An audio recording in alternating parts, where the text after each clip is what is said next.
안녕하십니까? 예, 새해 들어 두 번째 맞이하는 안식일 환영 예배입니다.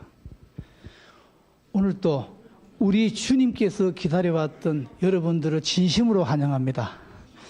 예, 이 안식일에 크신 축복이 풍성히 임하신 그런 시간들이 되시기를 간절히 바랍니다. 또 새해 계획하고 도모하시는 모든 일들이 결실을 맺고 큰 축복이 되기를 기원합니다. 뿐만 아니라 이 자리에 참석하지는 못했지만은 비대면으로 이 예배에 참석하시는 모든 분들에게도 동일한 크신 은혜가 넘치시기를 기원합니다. 하나님의 말씀 이사야 43장 1절로 2절의 말씀입니다. 야곱아, 너를 창조하신 여호와께서 이제 말씀하시느니라. 이스라엘아, 너를 조성하신 자가 이제 말씀하시느니라. 너는 두려워 말라. 내가 너를 구속하였고 내가 너를 지명하여 불렀나니 너는 내 것이라. 내가 물 가운데로 지날 때에 내가 함께할 것이라. 강을 건널 때에 물이 너를 침몰치 못할 것이며 내가 불 가운데로 행할 때에 타지도 아니할 것이요 불꽃이 너를 사르지도 못하리니. 오늘 저는 이 말씀을 본문으로 삶의 한계를 뛰어넘는 신앙이라는 주제로 피차간의 말씀의 은혜를 나누고자 합니다. 혹시 보셨는지 모르겠습니다. 던 월이라는 아주 유명한 다큐멘터리 영화가 있습니다. 이 영화의 배경은 미국 요세미츠 국립공원에 있는 엘 캐피탄이라고 이름하는 높이 914m의 암벽입니다. 이 암벽은 그동안 어떤 등반가도 오르지 못한 불가능의 영역으로 알려진 곳입니다. 엘 캐피탄 정상에 오르는 경로 중에 해가 뜨면 제일 먼저 비추는 곳이 던 월, 즉 여명의 벽입니다. 이 암벽은 마치 두부의 옆면을 잘라놓은 것 같이 평평해서 아무도 오를 수 없어 인간의 한계로 여기는 곳이었습니다. 여기에 인간의 한계를 극복하기 위해 도전하는 주인공은 세계적인 암벽 등반가 토미 코드웰과 케빈 조거슨이었습니다. 이들이 장장 6년 동안 훈련을 한 뒤 19일에 걸쳐 엘 캐피탄을 정복하는 과정을 다큐멘터리로 그린 영화입니다. 이렇게 맨손으로 19일 동안 아찔한 높이의 암벽에 매달려 그곳에서 잠도 자고 밥도 먹고 대소변도 해결해야 했습니다.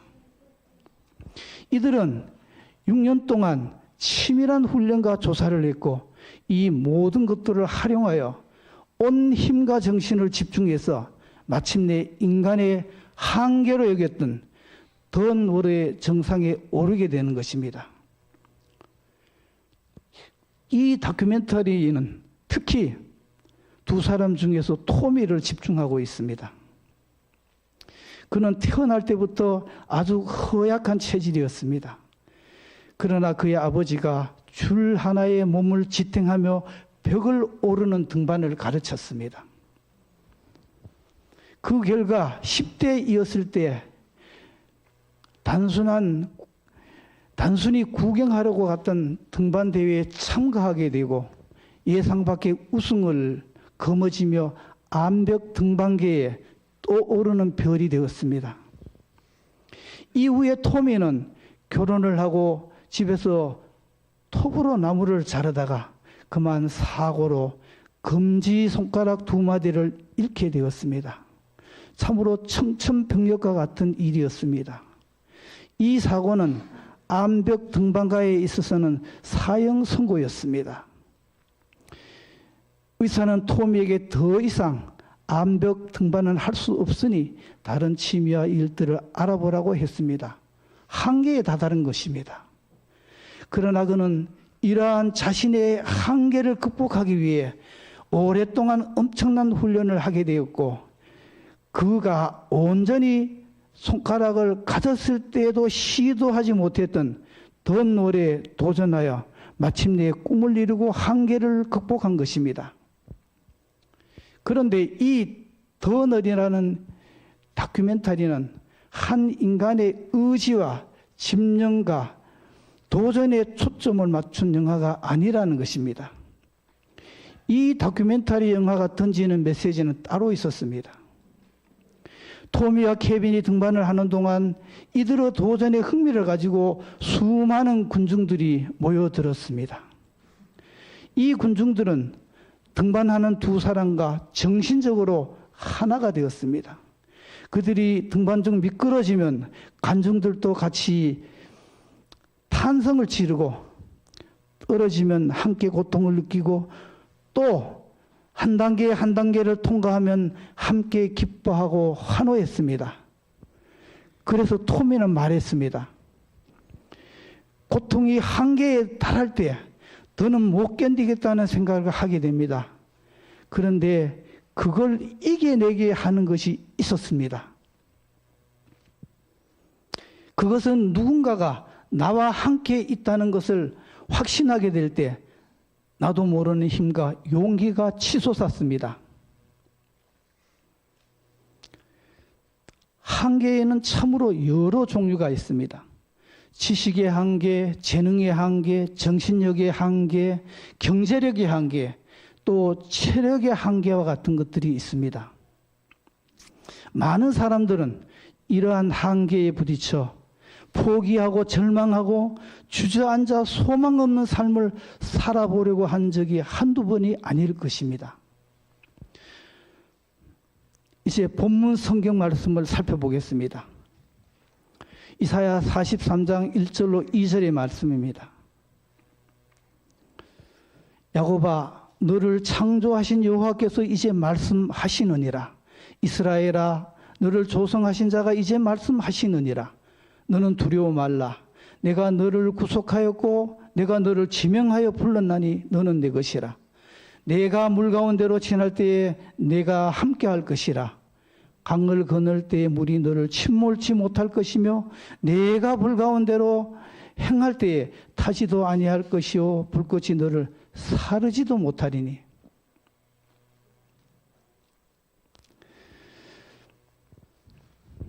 미국에서 발간된 타인의 힘이라는 유명한 책이 있습니다.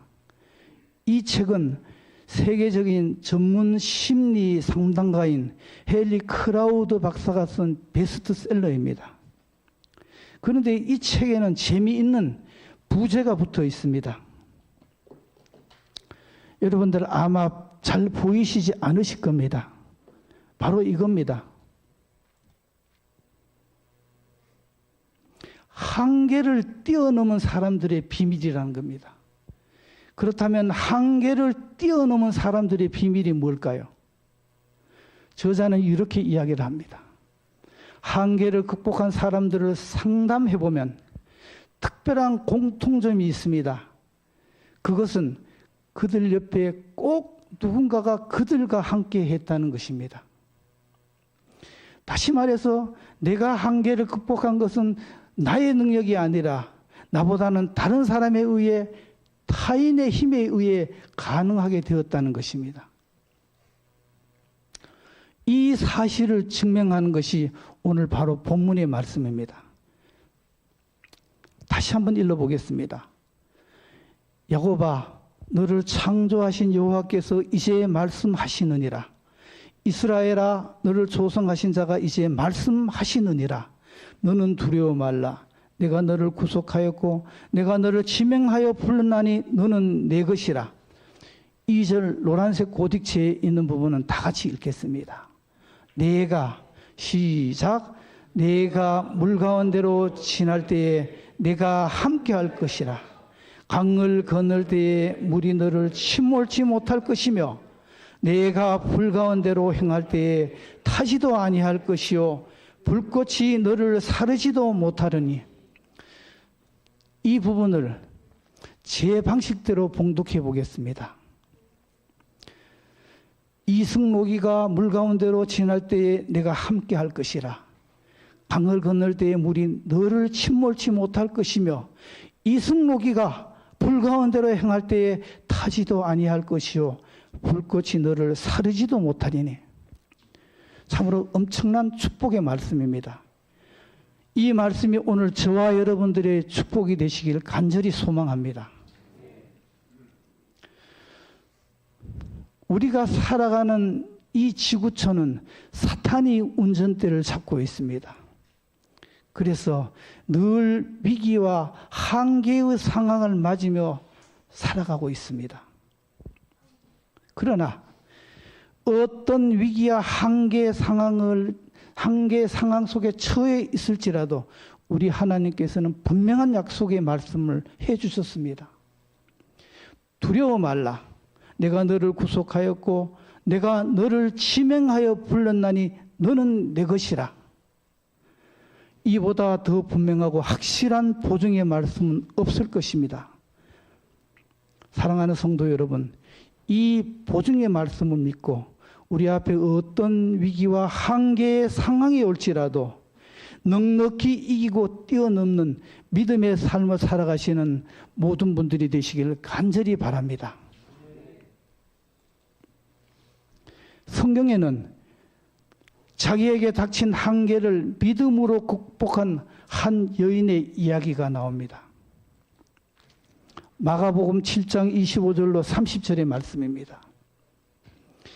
더러운 귀신 들린 어린 딸을 둔 한 여자가 예수의 소문을 듣고 곧 왔어 그 발날에 엎드리니 그 여자는 헬라인이요 수로보니게 족속이라.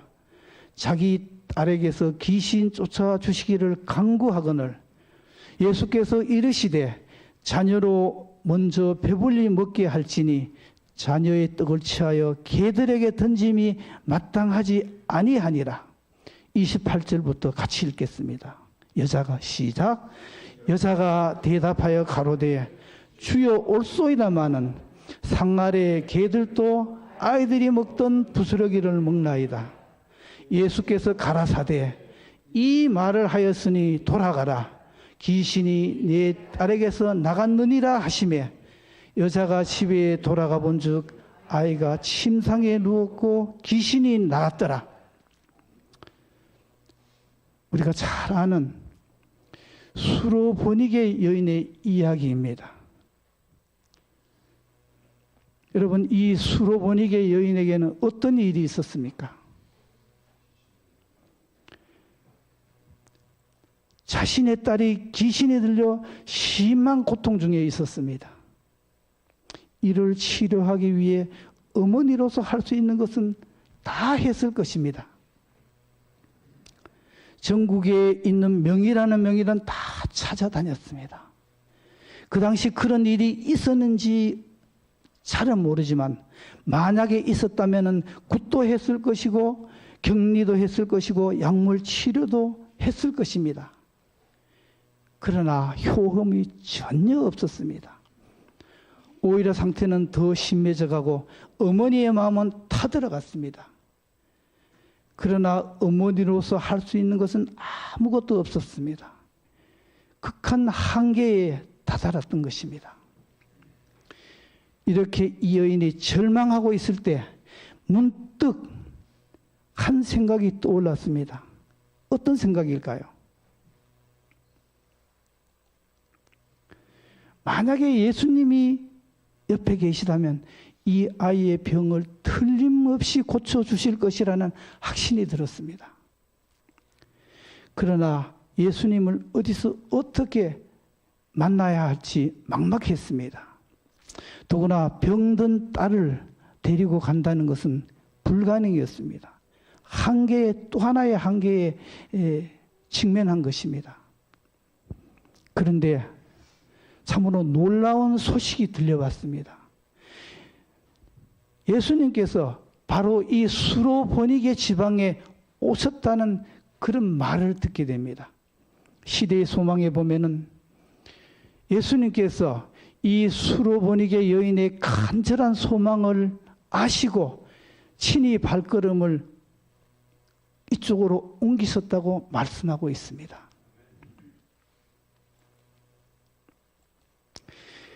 그러나 예수님을 만나기 위해서는 이 여인에게는 또 하나의 한계점이 그를 막았습니다. 첫 번째, 편견의 한계였습니다. 유대인들이 이방인들을 어떻게 취급하고 어떻게 대하는지 너무 잘 알고 있었습니다. 비록 이방인이지만 이 여인은 자기 나름대로 민족적인 자부심을 가지고 있었습니다.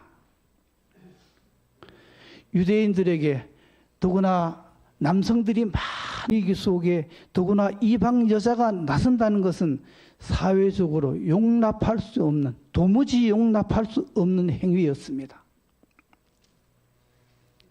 세 번째로는 혐오의 한계입니다. 그 당시 사람들은 귀신 들린 사람들을 문둥병 못지않게 혐오했습니다. 격리시키고 심함에 쇠사슬로 묶어 인간 이하의 취급을 했습니다.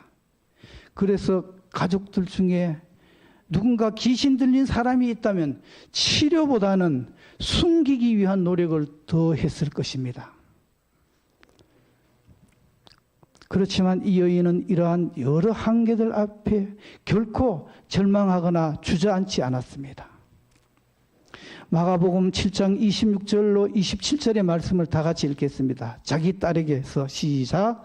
자기 딸에게서 귀신 쫓아주시기를 간구하거늘 예수께서 이르시되 자녀로 먼저 배불 먹게 할지니 자녀의 떡을 취하여 개들에게 던짐이 마땅치 아니하니라. 이 여인이 드디어 큰 마음을 먹고 예수님을 찾아갔습니다. 그리고 예수님 발 앞에 무릎을 꿇고 간절히 간구를 했습니다. 귀신 들린 자기 딸을 고쳐달라고 애원을 했습니다. 그런데 정말 충격적인 말씀을 예수님이 하셨습니다. 어떤 말씀을 하셨을까요? 자녀로 먼저 배불리 먹게 할지니 자녀들의 떡을 취하여 개들에게 던짐이 마땅치 아니하니라고 말씀하셨습니다. 이 말씀의 의미를 살펴보면 오직 자녀들, 유대인들입니다. 유대인들에게 여러 가지 혜택을 줘야 한다. 병고침의 은사나 또 삶의 축복을 유대인들에게 먼저 줘야 한다. 이렇게 자녀들인 유대인들에게 돌아갈 혜택을 뺏어서 개와 같은 이방인들, 그때는 이방인들을 전부 개와 같이 그렇게 편견을 하고 취급을 했습니다. 이런 개와 같은 이방인들에게 주는 것이 마땅치 않다고 말씀하셨습니다. 여러분, 사랑과 공의와 자비의 예수님이십니다. 어떻게 예수님이 이러한 말씀을 하실 수 있으실까요? 만나 주석에 보면 이렇게 주석을 하고 있습니다. 자녀의 떡을 취하여 개들에게 던짐이 마땅치 아니하니라는 예수님의 말씀을 못된 예수님의 반응처럼 해석해서는 안 된다. 이렇게 이야기를 합니다. 그 밑에 한번 읽어보겠습니다. 하얀 고딕체로 된 예수께서는, 시작.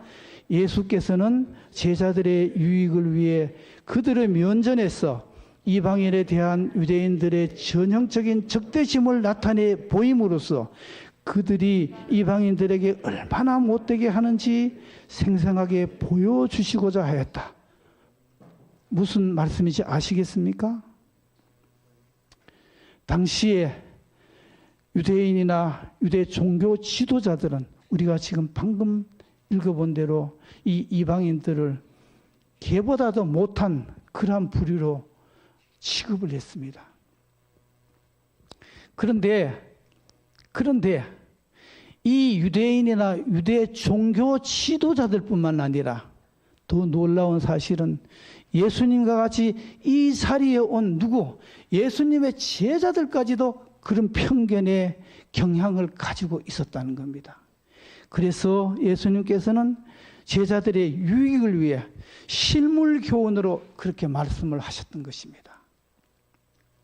그런데 여러분, 놀라운 반전이 일어납니다. 28절에 여자가 대답하여 가로되 주여 옳소이다마는 상 아래 개들도 아이들의 먹던 부스러기를 먹나이다. 예수님께서 이 여자에게 어떻게 취급을 했죠? 개라고 했지 않습니까? 개. 그런데 이 여자가 정말 자존심이 상하고 그런 것이 아니라 이렇게 이야기를 합니다. 주여 옳소이다마는, 예, 예수님, 저는 정말 예수님 말씀대로 개와 같이 그렇게 부족한 그런 사람입니다. 그러나 개들도 어린이들이 먹는 상 아래서 어린이들의 그 음식 부스러기를 받아 먹습니다. 이렇게 했습니다. 그런데 왜 하필이면 어린이들의 상이라 그랬어요? 어린이들이 먹던 부스러기라 그랬을까요? 이 어린이들도 당시 유대 사회에서는 정당한 인격체로 취급이 되지 않았습니다. 그래서 정당한 인격체로 취급을 받지 못하는 그 어린이들이 먹던 음식도 개들이 받아 먹습니다. 이렇게 이야기를 했습니다. 정말 이 구절을 읽을 때 정말 가슴이 그런 저미는 그런 이 여인의 믿음의 모습을 볼 수가 있습니다. 시대소망 403쪽에는 이렇게 말씀하고 있습니다. 베니게의 여인은 믿음으로 유대인과 이방인 사이에 쌓여진 장벽을 향하여 돌진하였다. 그에게 의심을 일으키게 하였을지 모를 외관에 상관하지 않고 낙심을 떨쳐버리고 구주의 사랑을 신뢰하였다. 또 실물교훈 175쪽에도 이렇게 말씀합니다. 그 여인의 마음 속에 거절을 개의치 않는 불교불굴의 정신을 넣어주신 이는 바로 그리스도이셨다. 다시 말해서 예수님 때문에 자신 앞에 놓여진 한계에 도전할 수 있었고 그 여인에 따른 나음을 얻었던 것입니다. 이제 2025년 새로운 해가 밝았습니다. 사랑하는 성도 여러분, 앞으로 우리에게 어떤 위기와 한계 사항이 우리를 막을지라도 이 수로보니게 여인과 같은 믿음으로 전진하고 또 전진하시는 저와 여러분들이 되시기를 간절히 바랍니다. 세 번째로, 교회는 하나님이 기뻐하시는 사랑의 공동체입니다.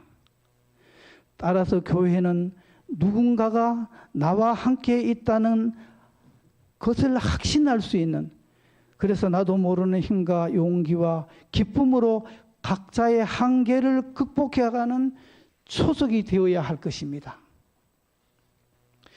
첫 번째로, 그러기 위해서는 이 사랑의 공동체는 배려와 포용의 자세가 필요한 것입니다.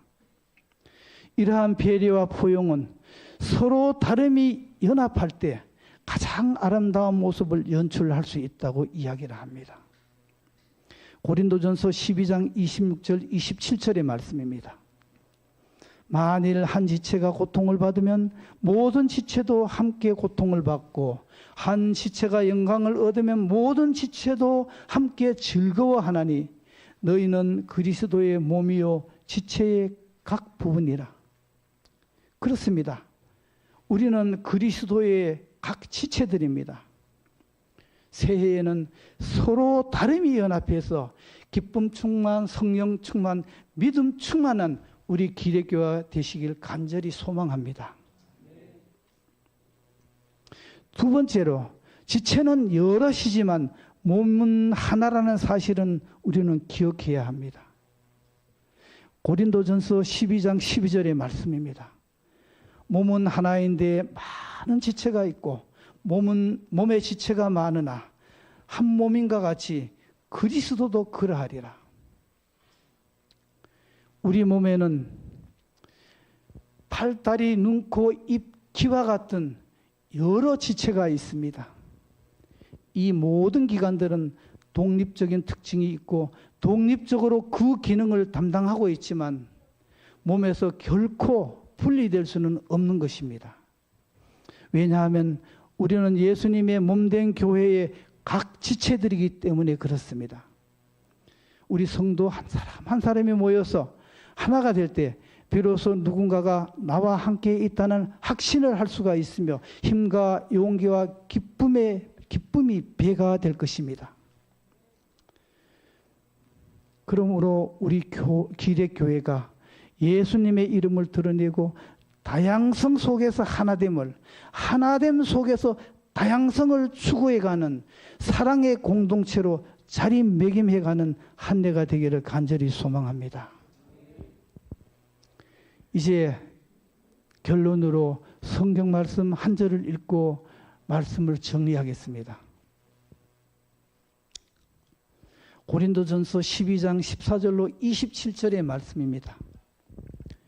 몸은 한 지체뿐 아니요 여럿이니 만일 발이 이르되 나는 손이 아니니 몸에 붙지 아니하였다 할지라도 이로 인하여 몸에 붙지 아니한 것이 아니요 또 귀가 이르되 나는 눈이 아니니 몸에 붙지 아니하였다 할지라도 이로 인하여 몸에 붙지 아니한 것이 아니니 만일 다 한 지체뿐이면 몸은 어디뇨?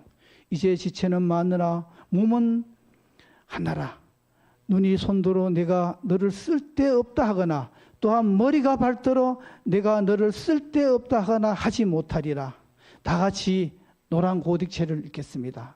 너희는 시작. 너희는 그리스도의 몸이요 지체의 각 부분이라. 말씀을 마치겠습니다.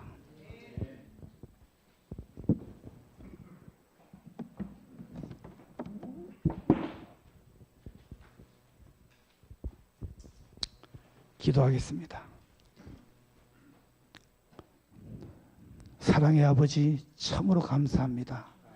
우리가 비록 연약하고 부족한 존재들이지만 이 셋된 세상에 그냥 두지 않으시고 위기와 한계의 순간마다 함께해 주심을 참으로 감사를 드립니다. 나의 힘과 나의 능력과 나의 경험이 아니라 붙들어 주시는 하나님의 능력에 전능한 손을 잡고 하늘 본향까지 조금도 흔들리지 않고 힘차게 걸어가는 2025년도가 되게 도와주시기를 사랑이 많으신 예수님 이름으로 기도를 드립니다. 아멘.